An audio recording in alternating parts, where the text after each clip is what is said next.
Hello, welcome to Food Safety Fridays. My name is Simon Timperley from the International Food Safety and Quality Network. Today, our subject is version 6 of FSSC 22000, changes and improvements. And our special guests today are our good friend Cor Gromfeld, Market Development Director for FSSC. And new today, but not to FSSC, is Kelly Mulholland, Technical Manager, Safety and Quality at FSSC. So welcome, Kelly and Cor. Nice to have you with us today. Would you like to tell us? I'm from sunny Manchester in the UK. Would you like to tell us where you're joining from as the tradition with Food Safety Fridays? Go ahead, Kelly. Sure. Thanks, Simon. I'm joining from Cape Town, South Africa, on a very nice, wet and rainy day. Lovely. And Cor? I'm from a small country village in the middle of the Netherlands. I'm in the fruit area with all the apples, pears, strawberries, cherries. So it's all fruit around me. Sounds lovely.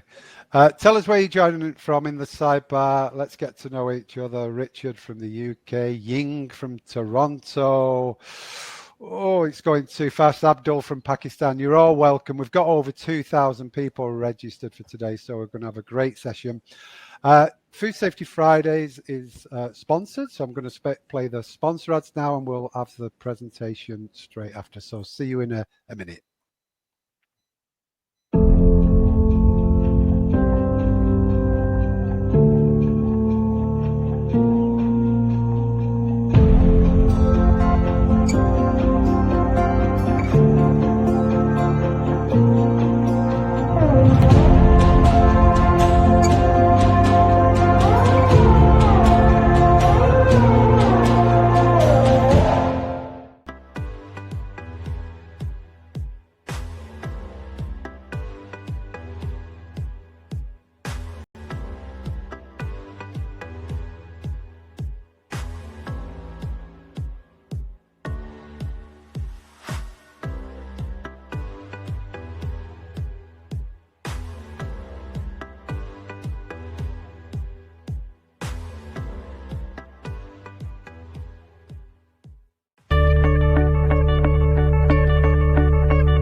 Okay, I'll be back for the Q&A later, but for now I'll hand you over to Kelly and Cor. Thank you so much, Simon. And if I may do the introduction, Kelly, a warm welcome to everyone. Great you all joined this webinar. It's always a privilege for us to join Food Safety Fridays from IFSQM. So thanks also to the organization to allow us to do this presentation. I'm Cor Gromfeld, the Market Development Director of FSSC. And the real expert in this webinar is Kelly, our technical manager, and I will do the introduction, and she will all do the hard things, the difficult things. This is the topics for today. A short introduction from my side. Also, perhaps the people in the webinar are not so familiar. Short introduction to FSSC, and then an overview and the benefits of the changes. The upgrade process V6 and the main changes will be covered, as I said, by Kelly. And then we have a Q&A session where you can ask us questions on version 6, but also other questions on FSSC 22000 are welcome. So a short introduction. Perhaps you know, I will not do it in depth, but we are a non-profit foundation, and we are now almost 15 years having FSSC 22000 as a certification scheme for food safety management systems. And we want to support the consumer good industry, and very important is to protect the brands and achieving targets. And we do it by using ISO management system standards. That is, I think, one of the biggest differentiator. If you look at FSSC 22000, we have always used ISO management system standards in our programs. Lean collaborative foundation. We like to collaborate with our users, with our partners, and we like to listen to you and see where we can continuously improve. And also what we find important is to contribute and help organizations to contribute to the Sustainable Development Goals from the United Nations. And we will tell a little bit more about that later. This is what we call our branded house. Every house needs a foundation and some pillars. But you see our pillars, we have 2 schemes now, and that might be new for some of you, but we have a new program, FSSC 24000. That is a program for social management systems. We will not talk about it today, perhaps in the future, but a very interesting new program for social management systems. And you can find everything on our website and ask also CBs who are involved in that. Then we have the assurance portal, very important. Make sure that certification is reliable. We always say it's nice that you grow as a certification program, but I always say quality is more important than quantity. We want to make sure that the certification from FSSC is reliable and that also the users and the clients of the users can rely on the certificates. So reliability is very important. And of course, a pillar of continuous improvement. In the end, what we like to do is have a small contribution in creating a better world. And that is what we really aim for. My role is being the market development director. We have representatives around the world. You see here the pictures of a great team and also the names. And you can find also contact details on our website. But we have representatives in North America, Latin America, Turkey, Middle East, Japan, China, India, and South Asia. And if you need any support in these regions, you can reach out directly to my team. And you can also reach out to me or to other people in FSSC if you need any support from us. And some recent developments, I said it, 24000 being the new program, a full certification scheme for social management systems. And we have FSSC on site. It's a new digital service that allows organizations to get access to the public register of our website and of our database. Again, I will not go in detail. You can find all details by this link. But it's an interesting tool if you want to have more knowledge of your own sites, but also on your suppliers. So please look in our website if you want to have more information on that or contact us.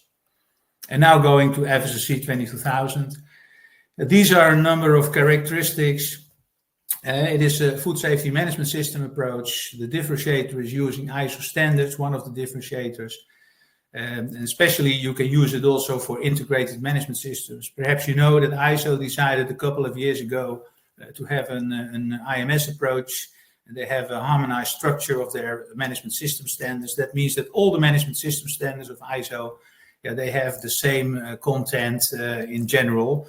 On the specific requirements that differ, but on the management system requirements, they're the same. It makes it easier to have an integrated management system. And we think that's also a good approach for organizations that want to use that. Recognized and accepted by the GFSI, the Global Food Safety Initiative, very robust integrity program. And we have the generic standard on management system standards, that is ISO 22000. But you also need to use the specific technical specification for all the sectors. There are specific technical specifications with the requirements for the sector prerequisite programs. And that makes it, of course, very specific also. And ISO 22000 can be used for the whole supply chain. And those specific technical specifications are for the different sectors. This infographic shows a lot of information. I will not go through it, but it shows we are now more than 32,000 certificates. We grow still 10% per year, so it's really still a good growth. But again, quality more important than quantity, as I said. You see the number of our partners, the certification bodies, the training organizations, and the accreditation bodies. And on the right, you see the scope, the sectors that can use FSSC 22000. What is also important is that we are governed by a board of stakeholders. They are responsible for the governance and the content of our programs. And if you look at the website, you see the names. They are representatives from all kinds of organizations using FSSC in their own organizations or asking their suppliers to use it. But also certification bodies and the accreditation bodies are involved. And we also have an advisory committee, also with representatives from the food supply chain that support us in changes or new developments, like version 6, that was also guided and reviewed by that advisory committee.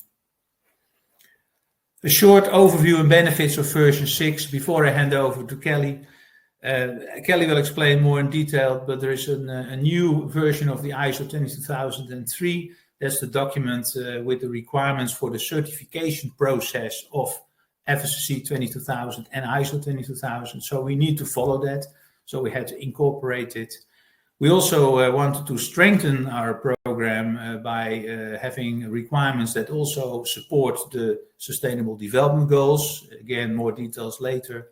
And we had to do some editorial changes and improvements on existing requirements. And one big change is that, as an example, we added also now food loss and waste. And of course, that is not directly food safety, but I think we all agree that it's a very important topic. We all need to work on this. With 1/3 of our food still wasted and lost, we need to improve that. So Kelly will explain in more detail, but that is one of the examples where we want to contribute to a very important topic and also to the Sustainable Development Goals. To conclude the benefits, we have also quality control parameters now in FSSC, explained later. We also have a certificate improvement on certificate authenticity. We have a QR code on the certificate. We will implement that also in version 6. And you also find now a unique identifier for all the certified organizations on our website. We have a new sector for trading and brokering. I think that's also a great improvement to have that important sector included in FSSC. And we have some more explanation and details in the scheme documents itself so that they are easier to understand. That is a summary of some additional benefits from version 6. And I think it's now all about the details, so I'd like to hand over to Kelly. Go ahead, please, Kelly. Great, thanks very much, Cor. Okay, so we're going to start off by having a look at the version 6 upgrade process. So with regards to version 6, as you're aware, we published version 6 of the scheme in April 2023. And in addition to the scheme documents and the main changes version of the scheme, the foundation, we also published version 6 upgrade process document. And this document provides the requirements for the upgrade process from version 5.1 to version 6. And this is upgrade process requirements for certification bodies, accreditation bodies, and certified organizations. And there's a 12-month transition window, which is to allow organizations to prepare for the new version, as well as for CBs for implementation and gaining accreditation against version 6 of the scheme. So with regards to audits against version 5.1, these are only allowed to be delivered up until the 31st of March 2024. So upgrade audits against version 6 will be conducted from the 1st of April 2024 until the 31st of March 2025. And then these new scheme version, the main changes document, which very nicely clearly indicates the changes in red for you, as well as the upgrade process document, are freely available for download from the FSSC website. So now we're going to have a look into the scheme main changes. And with regards to the structure of the FSSC 22000 scheme, the structure has not changed. So with regards to the structure, the normative documents that are related to the scheme include ISO 22000-2018, the relevant sector-specific PRP standards, and the additional FSSC 22000 requirements. And then in version 6, only the FSSC additional requirements has changed. The ISO normative documents remain unchanged. And then also just good to mention with regard to the sector-specific PRPs, when it comes to subcategory F2, there is no sector-specific PRP standard. So the normative documents for subcategory F2 is ISO 22000 and then the additional FSSC 22000 requirements included within Part 2.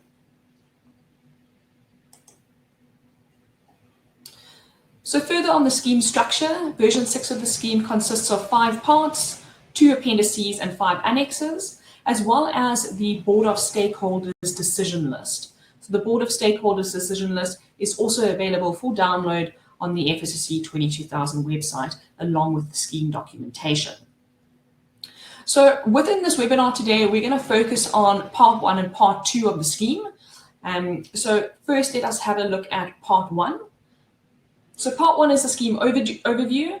And this is where we also define the categories and subcategories that are covered by the FSSC 22000 scheme scope. So what you will notice with version 6 is that the categories and subcategories covered by the scheme have been realigned in accordance with ISO 22003 Part 1 of 2022. So ISO 22003 Part 1 replaces the ISO TS 22003 of 2013. So with regards to this realignment of categories and subcategories, you'll see that we've added in subcategory C0 on animal primary conversion, and this is for things such as slaughterhouses. This was previously included under subcategory C1, whereas it now is a standalone subcategory C0. With regards to pre-process handling of plant products, such as pack houses, this is subcategory B3 and has been added into the scheme. And this was also previously included under subcategory C2. With regards to category D, you will notice that subcategory D2A and D2B is no longer included within version 6, and that is on pet food. And this has now been incorporated under category C. And then category D now only covers the processing of feed. Something else good to mention or important to note is that off-site catering kitchens and industrial kitchens that produce products not offered for immediate consumption are now included under subcategory C3 and no longer part of category E. As Core mentioned, subcategory F2 for trading and brokering has been incorporated into the scheme. And then when it comes to category G, you'll notice that there's no longer any subcategories within category G in version 6. So subcategory G1 for storage and transport of perishable products and G2 for ambient goods has now been consolidated and is included under category G together. Then with regards to some of the other scopes that were previously included within the scheme, category A on farming has been removed, as well as FSSC 22000 on quality has also been removed from the scheme. So that's just some basic information with regards to the main changes in Part 1 of the scheme overview. We're now going to have a look at Part 2, which is the requirements for organizations to be audited. And it's also important to mention that in addition to the scheme documents and the Board of Stakeholders decision list, the Foundation also publishes interpretation articles. And these articles are published on our My FSSC platform. This platform is available to all licensed certification bodies. And these scheme interpretation articles have now been incorporated into the scheme. So these articles include further clarification on requirements and the application or implementation thereof. And these articles need to be adhered to by certification bodies as well as certified organizations. The CB or certification body is responsible for keeping up to date with these interpretation articles and to communicate them to the relevant parties, both within the certification body, as well as with their certified organizations. So if you are a certified organization joining us on this webinar today, your CB may at times make reference to and share interpretation articles published by the Foundation with you in order to assist in clarifying certain requirements that's included within the scheme.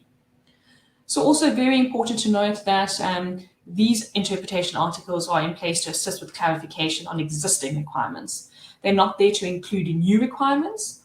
Any new requirements or changes to existing requirements are done through the Board of Stakeholders decision list or via a scheme version update, such as with the update for version 6. So the Foundation has also introduced new additional requirements into Part 2 of the scheme. And these requirements include new requirements being added into current existing additional requirements. And this is to strengthen the requirements. So we're now going to have a look at some of this in more detail. So we'll start off by having a look at the requirement on management of services and purchase materials under 2.5.1. And a requirement was added here specifically relating to category I for packaging materials, for organizations to establish criteria related to the use of recycled packaging materials as a raw material input.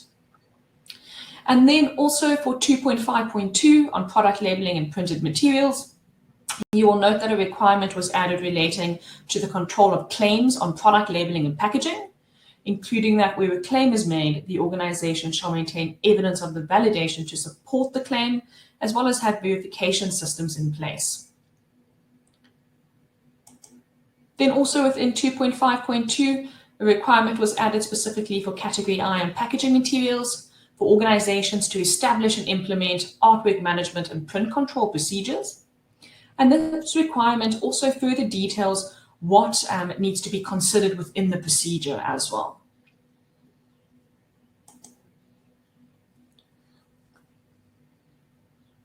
Then with regards to the additional requirement 2.5.3 on food defense and 2.5.4 on food fraud mitigation, you will note that a specific requirement was added specifically relating to category F2 on trading and brokering, and that is for the F2 organizations to ensure that their suppliers have a food defense plan and a food fraud mitigation plan in place.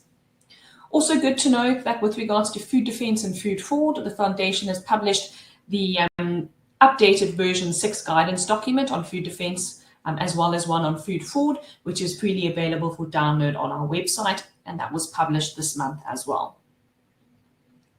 Then with regards to the additional requirement 2.5.5 on logo use, you'll note that a requirement was added for certified organizations that in the case they make use of the FSSC logo, they need to request a copy of the latest FSSC logo from their certification bodies, as these licensed certification bodies have access to the FSSC logo and therefore may request it directly from them.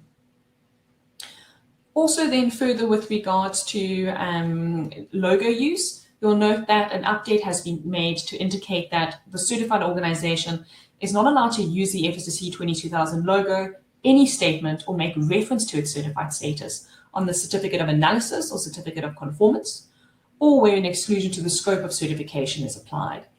And this is in addition to the existing requirement which did not allow the logo or statement or reference to be made in regards to the certified status on a product, its labeling, its packaging, or in any other manner that implies FSSC 22000 approves a product, process, or service. Then with regards to allergen management, the Foundation has strengthened the requirements with regards to allergen management. And you will note that the requirement was updated to include that in addition to having a risk assessment and control measures in place, the organization also needs to have a list of allergens handled on-site, including for raw materials and finished products. They need to ensure that the control measures implemented for allergen management have been validated and verified. And this includes that where more than one product is produced in the same production area that have different allergen profiles, verification testing shall be conducted. And then with regards to this verification testing that shall be conducted, they also need to determine the frequency of this testing based on risk as well. When it comes to precautionary or warning labels, the requirement indicates that it shall only be used where the outcome of the risk assessment identifies cross-contamination as a risk to the consumer, even though all the necessary control measures have been implemented effectively. And it's also important to note that applying warning labels or precautionary labels with regards to allergens does not exempt the organization from having to implement the necessary allergen control measures, or it does not exempt them from having to undertake verification testing as well. Then we also included further specific requirements with regards to training in relation to the management of allergens. So allergen awareness training needs to be in place for all personnel, and then specific training associated with the personnel's area of work in relation to allergens within their area of work also needs to be in place. With regards to the allergen management plan, the allergen management plan needs to be reviewed at least annually, or when any of the triggers that are referenced in the requirement occur, then a review also needs to take place. When it comes to food chain category D specifically for animal feed, specific clarification has also been added that where there is no allergen-related legislation for the country of sale pertaining to animal feed, then the additional requirement 2.5.6 may not be applicable unless there is an allergen status claim being made on that animal feed as well. Then to have a look at 2.5.7 on environmental monitoring, it was also further clarified that the environmental monitoring program is a risk-based program that addresses the relevant pathogens, spoilage, and indicator organisms. And an additional requirement was added for the environmental monitoring program to also be reviewed at least annually, as well as when any of the triggers occur that are referenced within the requirement. Also good to note that we have published the version 6 guidance document on environmental monitoring, which can be downloaded from our website as well.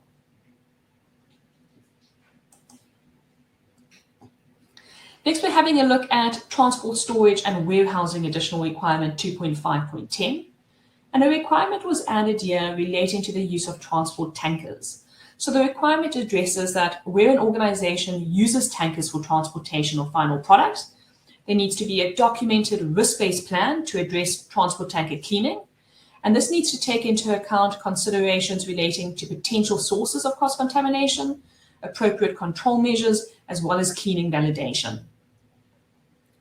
Then when an organization receives raw materials in tankers, the organizations are required to have a supplier agreement in place, and this needs to address tanker cleaning validation. It needs to address restrictions linked to prior use, as well as applicable control measures in relation to this as well. Then with regards to hazard control and measures for prevention of cross-contamination, this additional requirement 2.5.11, you will see that we've included a requirement relating to foreign matter management. And this includes a requirement for a risk assessment to determine the need and type of foreign body detection equipment needing to be in place. Then also there needs to be documented justification where no foreign body detection equipment is deemed to be necessary based on the outcome of the risk assessment. There also needs to be a documented procedure in place on the management and the use of the foreign body detection equipment that was selected. And then there needs to be controls in place for foreign matter management, including procedures in place for the management of physical breakages.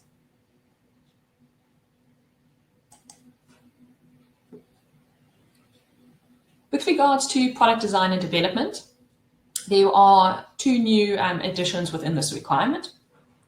The one being for organizations to have a process for ongoing shelf life verification in place, and this needs to be done at a frequency based on risk.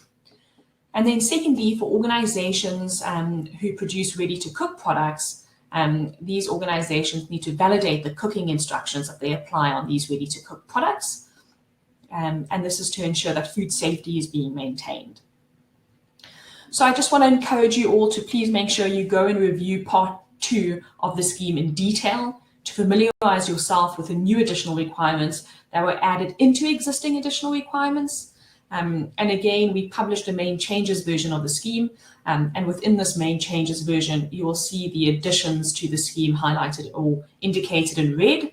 And this will assist you in identifying the changes more easily and help you in your journey of implementing the new requirements for version 6. Then, as I've mentioned, we have published updated guidance documents so far on food defense, food fraud, environmental monitoring, and transport tanker cleaning as well. So that was published earlier this month. Next, we're going to start to have a look at the brand new additional requirements that have been incorporated into the scheme. And this includes requirements on food safety and quality culture, quality control, equipment management, including hygienic design, food loss and waste, as well as then communication requirements between the certified organization and the certification body. So we're also, just good to mention, we're also working on new guidance documents, for instance, on food loss and waste, and on equipment management. And these are scheduled for release by the beginning of Q4 of this year. So let us start off by having a look at the new additional requirement on food safety and quality culture. So as part of the organization's commitment to cultivating a positive food safety and quality culture within the organization, senior management needs to establish, implement, and maintain food safety and quality culture objectives. And the elements that need to be included with this as a minimum include communication, training, employee feedback and engagement, as well as performance measurement of defined activities. And these objectives need to be supported by a food safety and quality culture plan, which needs to include targets and timelines. And this also needs to be included in the management review and the continuous improvement processes. It's also important to mention that the addition of this requirement does not change the foundation's approach to food safety culture. It's rather that it's now a specific requirement to facilitate non-conformity management and tracking, as well as for ease of use of the reader and for the inclusion of quality. And as I've mentioned already, we have published an updated food safety and quality culture guidance document in line with version 6 on our website as well. Next, having a look at quality control, we have included basic quality control requirements into the scheme under 2.5.9, and this requirement was added into the scheme as a result of the output of the FSSC 22000 version 6 development survey that we put out last year. We received favorable response and positive response to add elements of quality into the scheme. Another reason for incorporating some key quality control parameters into version 6 is because quality control is also closely linked to food safety in a manufacturing environment. And then also good to note that whilst we did include the requirement for a quality policy and for quality objectives, it's not designed to replace a full ISO 9001 quality management system certification. It's rather there to focus on the synergies and also to add value to the audit. So now let us have a look at these requirements. So it requires the organization to establish, implement, and maintain quality policies and quality policy and quality objectives. It requires that an organization establishes, implements, and maintains quality parameters in line with finished product specifications as well. And this needs to be in place for all products and all product groups within the scope of certification. It also needs to include and address product release that addresses quality control and testing as well. Then with regards to the results of the quality control parameters, these also need to undergo analysis and evaluation, and these analysis results need to be used as an input into the management review as well. So the organization is also required to then include these quality elements as defined within this clause in the scope of their internal audit as well. With regards to quantity control, the organization is required to establish and implement quantity control procedures, and this is including for unit, weight, and volume measurements. And this is to ensure that products meet the applicable customer and legal requirements. The organization is also required to have a program in place for the calibration and verification of equipment used for quantity control as well as for quality control. And then lastly, with regards to the requirement for quality control, the organization needs to establish and implement line startup and changeover procedures. And this is to ensure that the products, including the packaging and the labeling, meet applicable customer and legal requirements. So it needs to have controls in place as well to ensure that labeling and packaging from the previous production run has also been removed from the line prior to starting up the next run.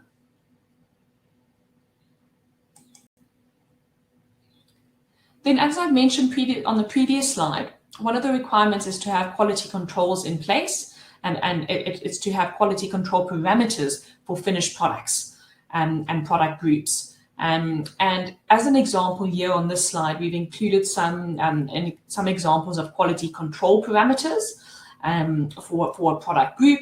So as one example, it's on jams and sauces, and this may include quality control parameters such as acidity, bricks, viscosity, fill height and weight. And then for something like fish or fish fillets, quality control parameters could include things such as firmness, having no scales present on the fillets. So those are just two examples for you. And then something important to note as well is that auditing is of a sampling nature, and therefore quality control parameters will be verified as part of the audit sample. And it's not that all quality control parameters will be verified and sampled at every single audit. So it is based on a sampling nature. With regards to the additional requirement 2.5.15 on equipment management, this requirement included within the scheme requires that the organization shall have a documented purchase specification in place for equipment, and this shall address hygienic design, applicable legal and customer requirements, as well as the intended use of the equipment, including the product type to be handled. So the supplier shall provide evidence of meeting this purchase specification prior to the installation of the equipment as well. And then the organization is also required to establish and implement a risk-based change management process for new equipment and changes to existing equipment. And this needs to be adequately documented, including evidence of successful commissioning of this equipment as well. Then the possible effects that these changes can have on existing equipment also needs to be addressed, and the adequate control measures need to be reviewed, determined, and implemented as well. And then, as I've mentioned, we are in process of developing a guidance document in relation to this equipment management requirement to just try and assist organizations in implementing this new additional requirement. And this will be released by Q4 of this year. And then next, we're having a look at one of the most innovative changes within the scheme in version 6. And this is the addition of the requirements on food loss and waste.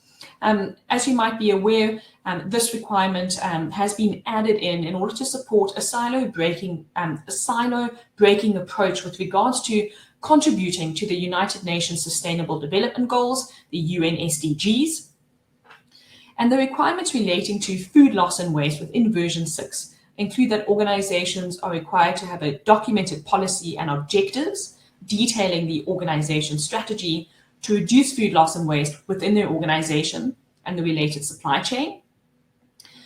Organizations also need to have controls in place to manage products that are donated to not-for-profit organizations or to employees or other organizations, but they also still need to ensure that these products that are donated are safe for consumption still.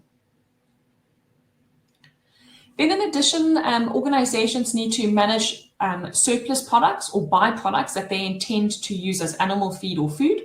And this needs to, they need to manage this to prevent contamination of these products as well.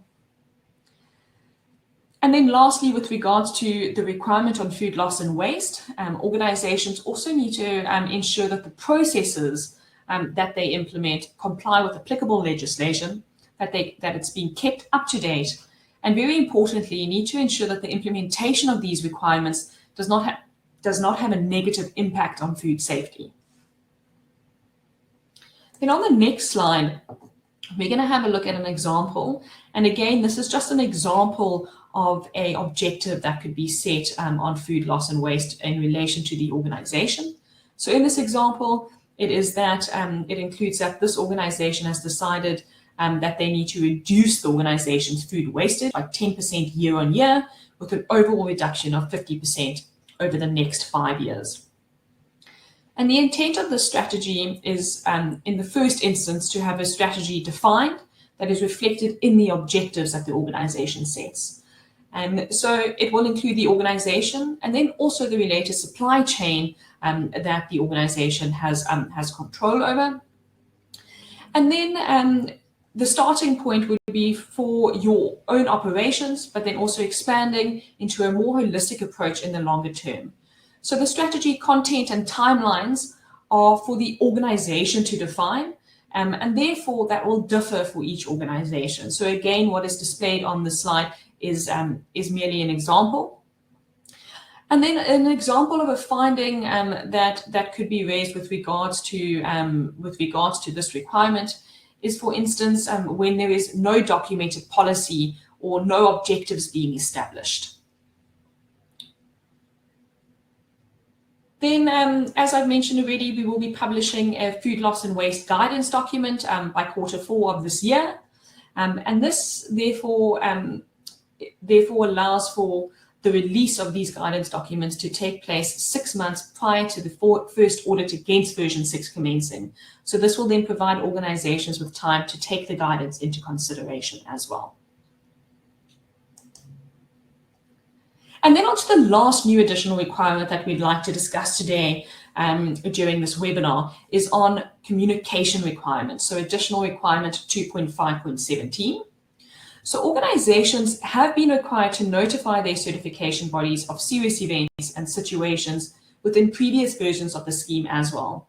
However, version 6 now includes a specific additional requirement on this topic to ensure that organizations clearly understand the requirement, as well as for CBs to be able to audit the requirement effectively.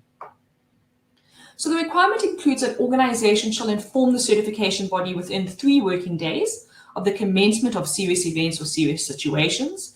And those serious events or serious situations are defined on this slide as well as within this requirement. And it's also for over and above the communication within 3 working days, organizations also need to implement suitable measures as part of their emergency preparedness and response process as well. So those are the requirements with regards to communication, and that is between a certified organization and a certification body. So this concludes what we wanted to present with regards to the main changes in Part 2 of the scheme, specifically in relation to the additional requirements. So now I'm going to hand back over as we're now going to get into the Q&A portion of our webinar today. Super. Thanks very much for that, Kelly and Co. Yeah, excellent primer and overview of the changes and updates. And we do have some questions. So first one from Carol. Will FSSC 24,000 be recognised by SEDEX as an auditing standard? Do you want to take that, Core, or? Yeah, that's fine. It's not 22,000, but it's certainly a very, very good question, and I'm happy we also get questions on 24,000. But yeah, SEDEX is a platform.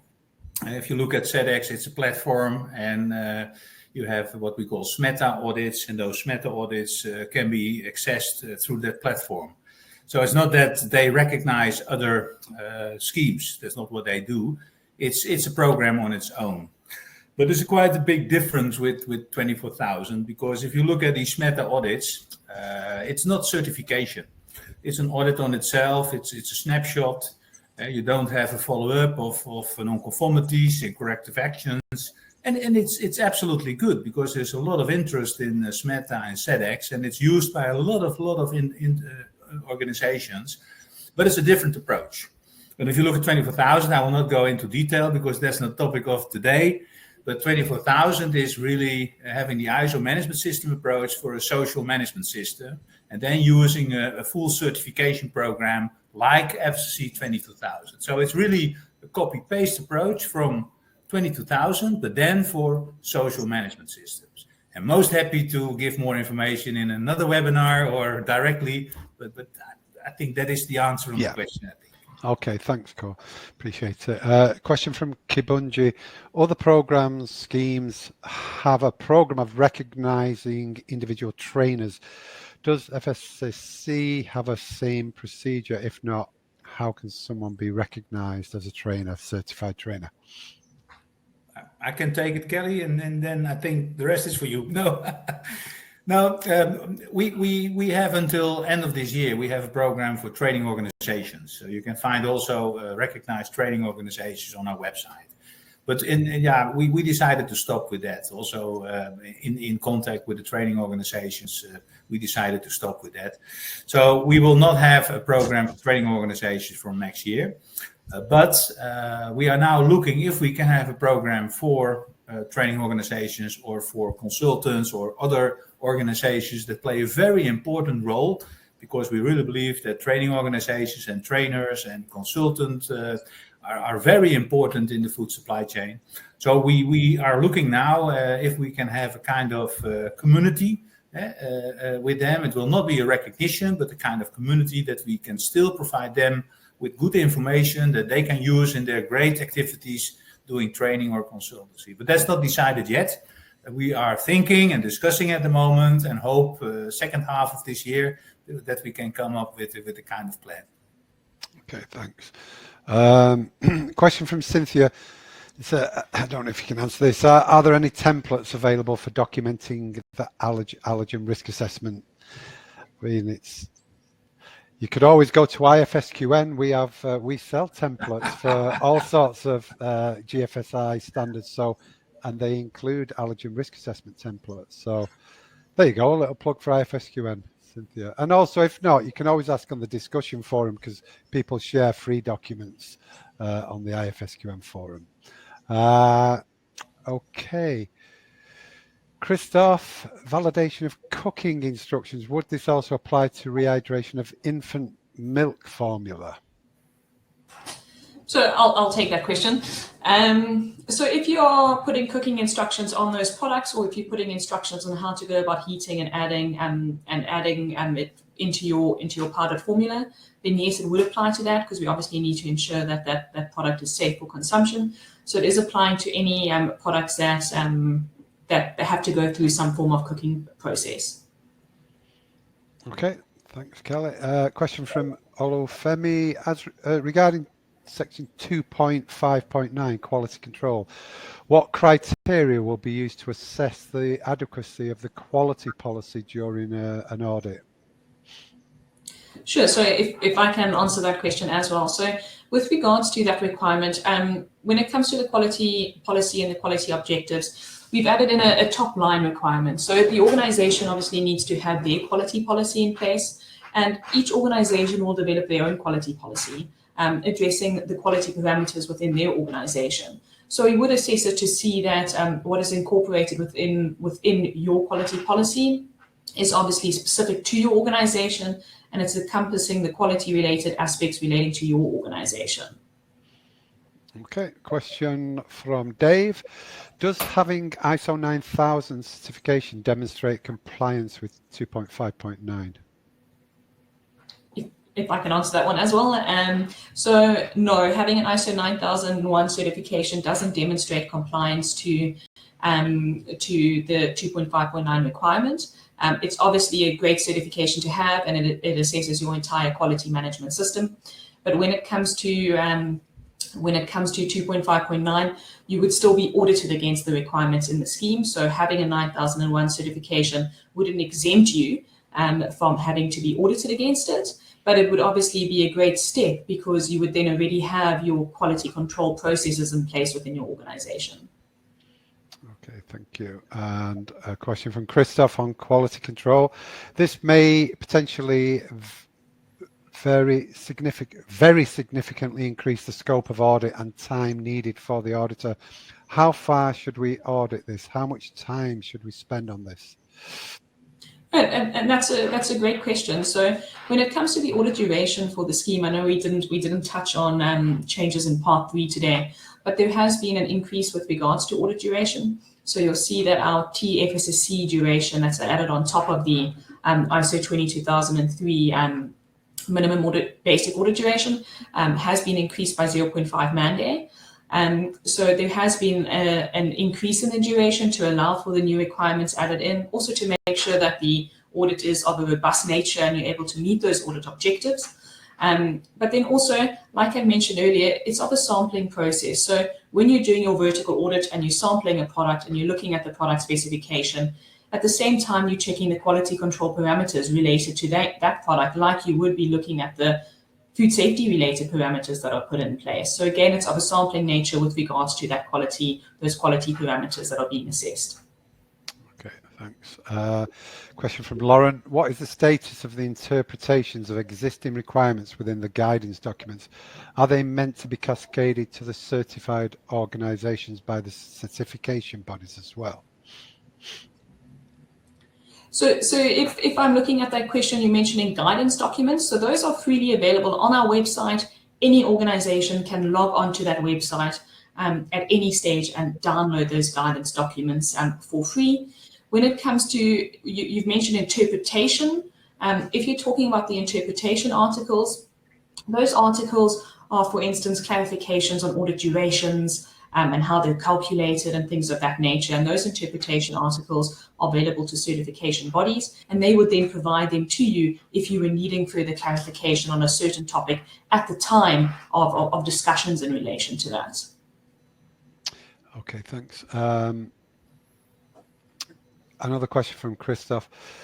By experience, certified organizations and certification bodies are not aligned on what is a serious event or situation apart from the obvious events like recalls. Would it be possible to provide a list of what's in the scope of this requirement? Sure, and great question. And we do have in the scheme underneath the definition section, so that is Appendix 1 of the scheme, we do have a definition for your serious events. And then also, if you have a look at the additional requirement on communication with regards to, I think it's 2.5.17, we do include a list of what we consider to be serious events and what we consider to be serious situations as well. Okay, thank you. And a question from Tasmir, high level, what's the difference between ISO and FSSC? We always get this one. Paul, I'm going to leave this to you. There are a couple of questions. First of all, ISO, I think you mean ISO 22000. That is what meant, yeah. I think. Now, ISO 22000 being certified for that is great. I think that's absolutely a great achievement. And then you have implemented an effective food safety management system. That's great. But there are differences, and I will call out a few of them. First of all, if you look at the prerequisite programs, the technical specification for prerequisite programs are not mandatory for ISO 22000. And I think there is great content if you look at the specific requirements for the sectors. They're mandatory for FSSC. ISO 22000 is not recognized by the Global Food Safety Initiative. So if you need a recognition, and a lot of retailers and big food organizations ask for GFSI recognized certification, ISO 22000 on its own is not. So FSSC is recognized. And then I think the third one is the support we give to all the certified organizations and all the certification bodies. Because ISO 22000 is a standard and it can be used for certification, but that is being done by certification bodies. As I said, that is great, but we have, of course, a whole network for 32,000 organizations and all our partners to support them in the certification process and the understanding. So I think the support from us for FSSC is a big difference if you compare that with ISO 22000. The good news is when you have ISO 22000, it's a relatively easy process, to go to FSSC. But you have already a great part of the requirements in place. So that is, I think, what I like to say on that. Okay, thanks very much, Cor. Question from Naranga Chai. Please give examples on what the food waste reduction for food manufacturer, not food retailer. Is it to increase the yield? So if we're looking at, if you're asking at the end there, is it to increase the yield? I think you're trying to ask what is the reason for food loss and waste. Apologies, my screen seems to have turned itself off. But the reasons behind food loss and waste, as we mentioned, it's to also help support the Sustainable Development Goals. So it's one of the reasons for incorporating it within the scheme is for that reason. But the reason behind that being an SDG is for a few different reasons. We look at things like food security, ensuring that there's enough food for the world to consume. So if you have a look at those statistics, and there's a lot of statistics out there, as to ensure that to reduce the wastage on foodstuffs, that first of all, foodstuffs that are still usable and could still be consumed or downgraded into a different grade of product, and not to allow it to go to wastage. So that's one of the reasons. Yes, it would also assist you with your yield and your output, and if you're reducing your wastage, then you're obviously going to have more product output. Also having a look at the aspects of how it impacts our climate and things like that. That's a lot of the reasons as to why there is why the food loss and waste is such an important topic today. So you can also have a look at some of the UN's Sustainable Development Goals for 12.30, some of the information that they have behind the reasons for food loss and waste being such an important topic out there today. Okay, thank you. Henry, does the FSSC 22000 capture the halal and non-halal items slaughterhouses have been included along the supply chain? So if you're asking if we're able to certify products, so FSSC 22000 can certify. When we say the product itself, we're a management system certification. We're not a product certification. We don't certify a product as halal or a product as non-halal, but you can gain certification against FSSC 22000 for both products. Something else also to mention, good to mention, is that's also considered to be a claim as a method of production claim that's also addressed under 2.5.2 of the additional requirements. So if an organization is claiming their product to be halal or to be halal, then the auditor would have a look to see, is there a certificate in place from the relevant authorized body in order for that product to be declared as halal as well. Okay, clear, thank you. Question from Manoj. In the new clause of equipment management, how does the organisation produce documents regarding older machines which have been in the plant for long years and still performing well? How to get its commissioning data, etc.? Great question. And to clarify there, when we're looking at that requirement, talking about new equipment or changes to existing equipment, we're not expecting you to have a commissioning data for equipment that you installed 10 years ago or 5 years ago or 2 years ago. It's about the new equipment that you're installing, making sure you have purchase specifications in place before you purchase that equipment, as well as having processes in place for change management relating to a risk-based process when you are purchasing new equipment and or making changes to existing equipment. So it's not being applied retrospectively. But obviously, maybe to also clarify there, any equipment that you have within your plant would have already been assessed or should have already been assessed via your hazard analysis. And at that stage, when you're doing that, you're also assessing that equipment to see if there's any concerns or any hazards relating or risks relating to the equipment that you have, to make sure that your product is safe for consumption as well. But in respect of this additional requirement, it's not asking you to look at it retrospectively. Okay, great, thank you. Question from Michael, where can we get all the downloaded content of the changes? Great question. It's on our website. So if you go to www.fssc.com and you go to the FSSC 22000 scheme section, you can click on our documents and it will automatically take you to the version 6 scheme, and you can download all the documents there. That's where you can also download the additional documentation, such as the main changes version of the scheme and the upgrade process document, as well as the guidance document. Super. Thank you. Question from Asia. Hello, what kind of objective evidence is required for the hygienic design of processing equipment? So that relates into that equipment management requirement, 2.5.15. So you would need to have a purchase specification in place, specifying your requirements in relation to that equipment, in relation to hygienic design, the intent of the equipment, etc. And then once you've obviously drawn up that purchasing specification and you've issued it to the supplier or the manufacturer of the equipment, prior to installation, they would need to provide you with evidence that they've obviously met those requirements. Okay, question from Mustafa. Are the guidelines of FSSC audited during an audit, or are they just a way to implement the FSMS? Yes. Very good question. They are only a guidance. So the requirements which you are audited against is incorporated into the part 2 of the scheme, the additional requirements, whereas the guidance is there to assist organizations in their implementation of the scheme requirements. Okay, and how about Mohammed's asking about lead auditor training? When will that be available? when will lead auditor training be available? So that you would need to contact a training organization. The foundation, we obviously don't deliver training for that ourselves. At the moment, we do still, like Cor mentioned earlier, we do still have training organizations that are licensed with the foundation, and the current training organizations that are licensed with us will also be able to continue with version 6 with our logo on for this year. But thereafter, training organizations don't need to be licensed by the foundation at this stage.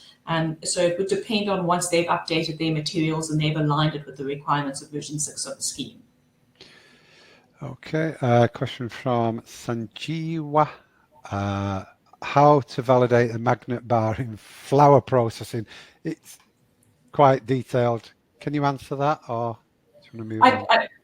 I think that's more relevant for them to have a look at with regards to their suppliers of the magnet bars, into going how about they need to go about that validation. Yeah, good answer. And AJ, for food packaging material supplier, is it compulsory to have FSSC 22000? Cool. Yeah. No, it's from our side, it's not compulsory. I think when you look at certification, you do it for yourself. You do it for yourself because you want to be better, you want to improve. I think that's always the best motivation. But also, yeah, it can be that your clients are asking for it. Okay? So if your clients ask for certification, then it's mandatory for you. But it's not legislation. It's more that you have to decide yourself if you want to use it to improve your system and your processes, and if your clients are asking it. And many organizations require GFSI recognized certification. So that's I think the best way to look at it. Okay. Question from Monique. Should the quality policy be separate, or can it be incorporated into the food safety policy? Good question. It doesn't have to be a separate document. It can be incorporated into one policy. It can be incorporated into one set of objectives, as long as it's encompassing both food safety and quality. Okay, and Franco, any tips for measuring food safety culture? So maybe just good to mention there, because obviously there's many different measurements for it, but we have updated our food safety and quality culture guidance document, and there's a lot of detailed information in there, and it breaks it up into the element of training, of communication, of your performance measurement, as well as for your feedback from your employees. So it gives you a lot of good guidance on how you can go about assessing that within your organization. Okay, a couple of questions on translations. Samuel asking about a Spanish version, and Sue Hype asking about an Arabic version because people don't understand it currently. So what's the latest on translations? So with regards to translations, we are in the process of translating the scheme, and we are in the process of translating it into Spanish, Portuguese, Turkish, Chinese, and Japanese. So those were the 5 that were established out of a business case that was conducted by the foundation. So those were the 5 that are currently being translated. It doesn't mean that in the future there won't be considerations for other languages, but as it stands right now, that was the outcome of the business case to translate into those languages, and those will be released by Q4 of this year. Okay, a question from Michael about his flexible packaging plan. Are we held to the food loss and waste standards since we are just a packaging manufacturer? We do not handle food products. No, so the food loss and waste requirement doesn't apply to category I. Okay. Could you share an example of a good and efficient audit plan with these changes? So I imagine that the certification bodies would share that with their certified organization prior to the audit. So that audit plan would come from the certification bodies, not from the foundation.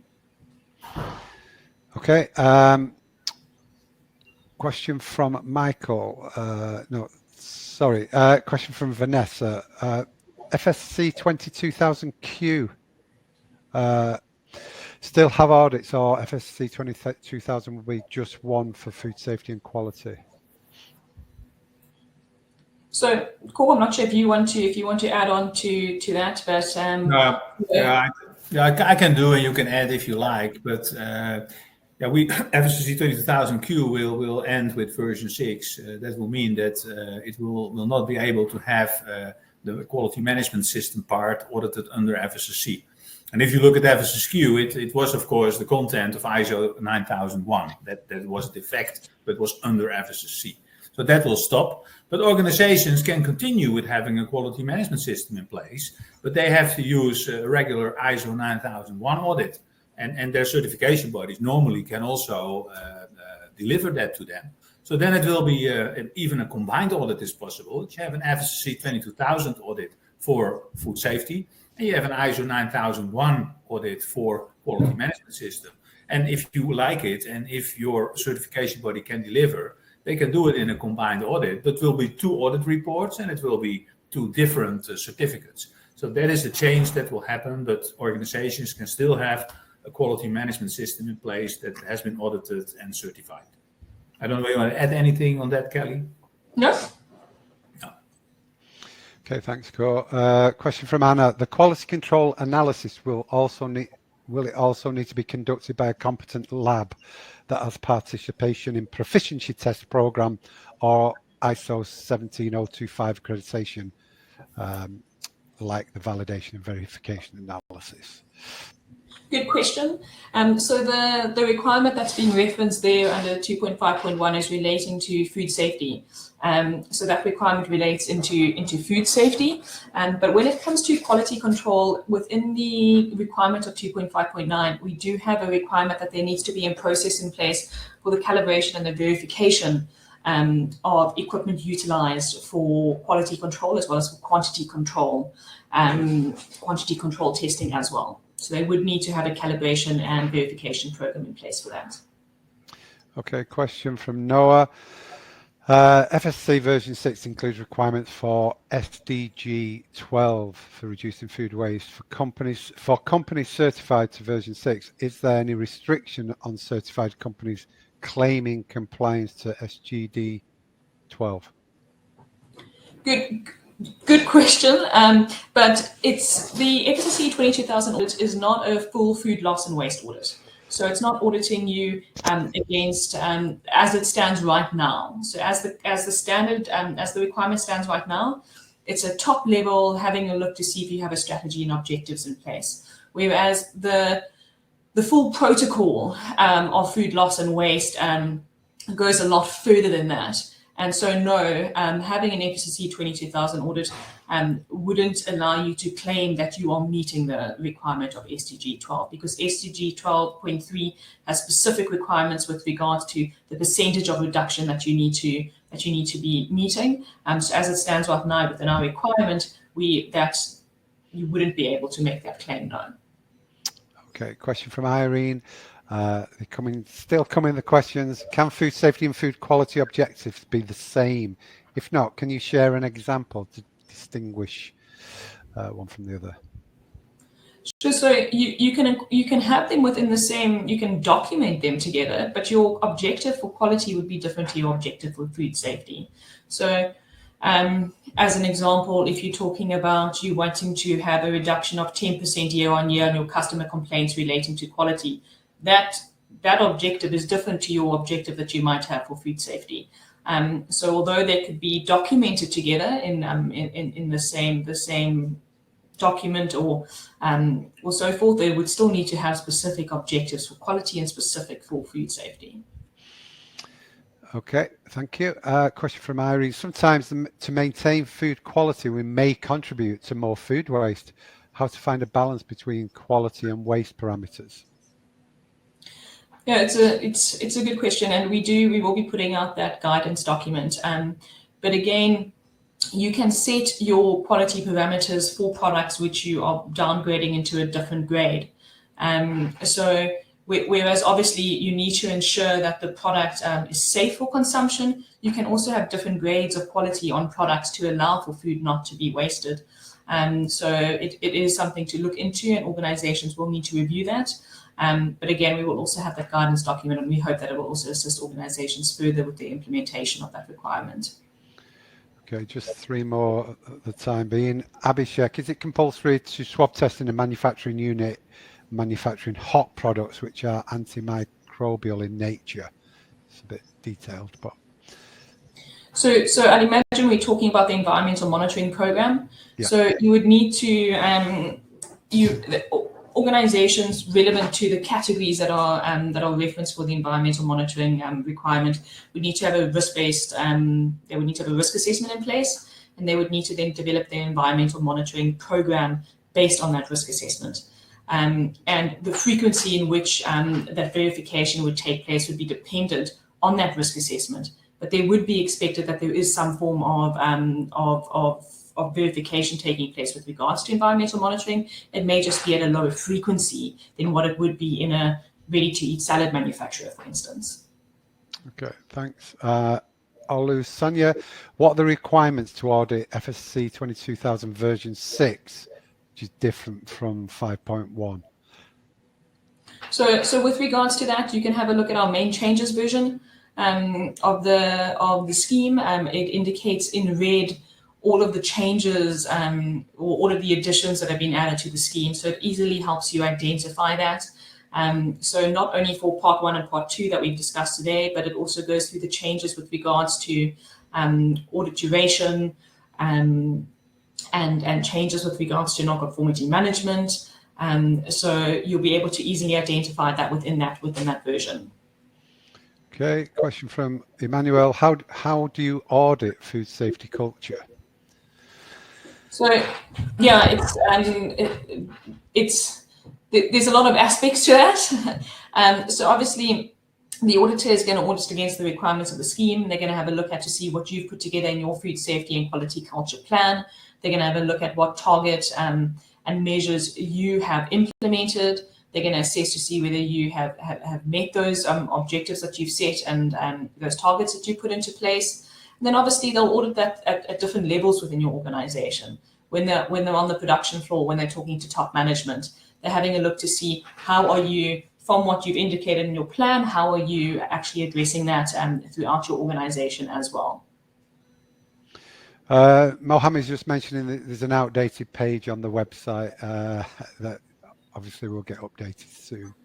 Maybe just to mention on that one. So FSSC 22000 quality is still there for version 5.1. So that won't get taken off the website at this stage because of the fact that we are still auditing against it for version 5.1. So it's a conscious decision, Mohammed. It's meant to be there.